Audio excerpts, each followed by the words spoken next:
নমস্কার। কবি দেবব্রত দত্তের সরস্বতী বিদ্যা দেবী।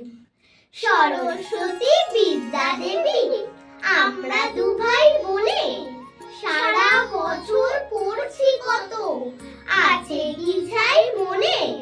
বই দেখো তো চতুর্দিকে, ওরে বাপ রে বাপ, এসব ছাড়াও সেলফে আছে অনেক পড়ার চাপ।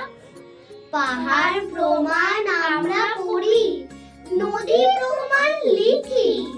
তুমি বলো এই মাথাতে আর ঢোকাবো কি?